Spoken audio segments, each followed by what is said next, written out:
आमदार सुनील शिंदे आपल्यासोबत आहेत. त्यांच्याशी आपण या ठिकाणी बातचीत करणार आहोत. राज्यभरामध्ये सध्या अनेक प्रश्न निर्माण होत आहेत. सध्या एलपीजीचा सुद्धा मोठ्या प्रमाणात मुद्दा गाजताना पाहायला मिळत आहे. सिलेंडरवरून सध्या गदारोळ होताना पाहायला मिळत आहे. आपण त्यांच्याशी बातचीत करणार आहोत. सध्या राज्यभरामध्ये सिलेंडरचा मोठ्या प्रमाणात प्रश्न जो आहे तो निर्माण झालेला आहे. काय सांगा? बघा, अखाती देशात युद्ध सुरू आहे आम्ही समजू शकतो, हिंदुस्थानची जनता समजू शकते. युद्ध सदृश्य परिस्थिती आहे. परंतु शासन म्हणून शासनाचं काय कर्तव्य आहे की नाही केंद्र शासनाचं?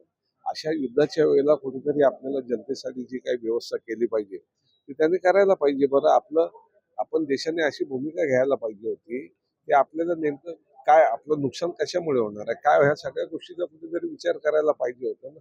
आपण एक देशाची नीती म्हणून आपण कोणाला पाठिंबा देतोय, काय करतोय, या सगळ्या गोष्टीचा आपल्या देशावरती काय परिणाम होईल, देशाच्या जनजीवनावरती काय परिणाम होईल, या सगळ्या गोष्टीचा कुठेतरी शासनाने विचार केला पाहिजे. अजूनही आज एवढी सिलेंडरच्या बाबतीत भयावह परिस्थिती निर्माण झाली, पण पुढे केंद्र शासन गंभीर दिसत नाही, महाराष्ट्र शासन पण गंभीर दिसत नाही. फक्त एक काल निवेदन केलं शासनाने तेवढंच.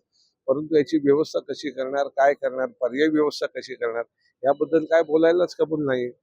सुनीलजी, तुम्ही गारगाई पिंजर संदर्भातली लक्षवेधी तुमची आहे. साधारणतः पाहायला गेलं तर पाण्याचा प्रश्न आहे आणि विविध प्रश्न निर्माण होतो. काय सांगा? नाही नाही, बघा, माझी आज मुंबईच्या पाण्याबद्दलची ही आहे, लक्षवेधी आहे. कारण अपुरा पाणी पुरवठा होतोय. वारंवार सांगितलं जातं 24 तास पाणी पुरवठा होतो, परंतु मुंबईला जेवढं पाणी मिळायला पाहिजे ते नाही मिळतात. जवळजवळ 400 ते 500 MLD पाणी आम्हाला कमी मिळते. मग हे कमी पाणी आज किती वर्ष याच्यावरती उपाययोजना करतात तुम्ही?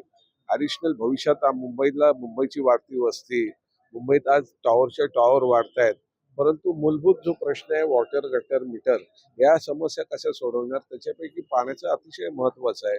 त्यामुळे आजची ही मी या ठिकाणी लक्षवेधी लावलेली आहे.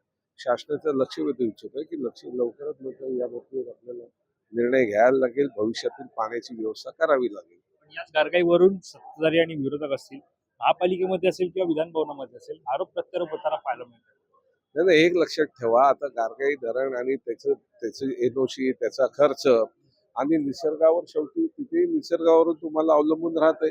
परंतु या उलट आदित्य साहेब पर्यावरण मंत्री असताना त्यांनी समुद्राचं पाणी, खारं पाणी गोडं करून ते जनतेला कसं देता येईल या संदर्भाने ते प्रपोजल अंतिम केलं होतं. त्यासाठी जे काय 30-35 एकर जागा लागणार होती ती त्यांनी जागा देखील मनोरीला दिलेली आहे. तो प्रकल्प सुरुवात केला, तो दीड वर्षात ते आपल्याला पाणी मिळेल. तिथे काही निसर्गावरती, पावसावरती आपल्याला अवलंबून सुद्धा राहावं लागणार नाही. समुद्राचं पाणी अतिशय चांगल्या दर्जाचं पाणी मिळणार आहे, हे सगळ्या टेस्टमधनं स्पष्ट झालेलं आहे. तो प्रोजेक्ट बाजूला ठेवून यांना आता त्या ठिकाणी दुसरे अन्य प्रोजेक्ट, ठीक आहे, तेही प्रोजेक्ट व्हायला पाहिजे, परंतु लवकर आणि स्वस्त काय आहे ते पहिल्यांदा स्वीकारलं पाहिजे.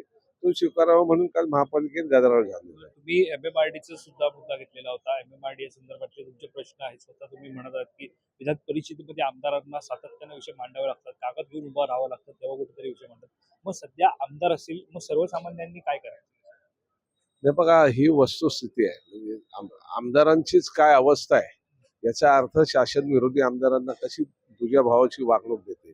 आज जनतेचे प्रश्न घेऊन आम्ही उभे राहतो. मी जनतेचा प्रश्न, आम्ही त्या ठिकाणी 3 महिन्यापूर्वी नामजोशी मार्ग, केशवराव खडे मार्गावरती जो MMRDच्या माध्यमातून त्या ठिकाणी काम सुरू आहे, ते काम निकृष्ट दर्जाचं आहे. त्याचं त्रास जनतेला होतं, याचं मी पत्र दिलं होतं. त्या पत्रकार आमदार म्हणून मला त्या पत्राचं उत्तरही नाही, याच्या संदर्भाने कोणतीही कारवाई नाही. मला रिमाइंडर द्यावं लागलं. त्या रिमाइंडरला सुद्धा या लोकांनी रिप्लाय दिला नाही, प्रतिसाद दिलेला नाही. त्याच्यामुळे ही जी निष्क्रियता आहे डिपार्टमेंटची, ही निष्क्रियता डिपार्टमेंटची नाही, तर त्याला कारण हे शासन आहे. कारण शासनाचा आता यांच्यावरती वचक राहिलेला नाही. शासन फक्त नवीन नवीन कॉन्ट्रॅक्ट देण्याचं काम करते, परंतु ते कॉन्ट्रॅक्ट देऊन पुढे त्या कॉन्ट्रॅक्टची काय वाट लागली हे बघत नाही. हे याच्यातनं आता स्पष्ट होतं. एक शेवटचा प्रश्न आहे.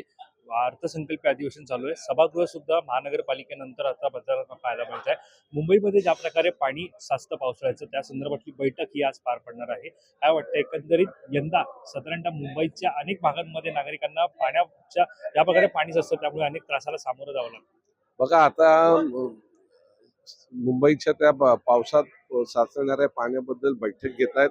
मी त्यांना शुभेच्छा देतो आणि मी ही परमेश्वराकडे प्रार्थना करतो की ही मुंबई तुंबता कामा नये. अनेक उपाययोजना केलेल्या आहेत.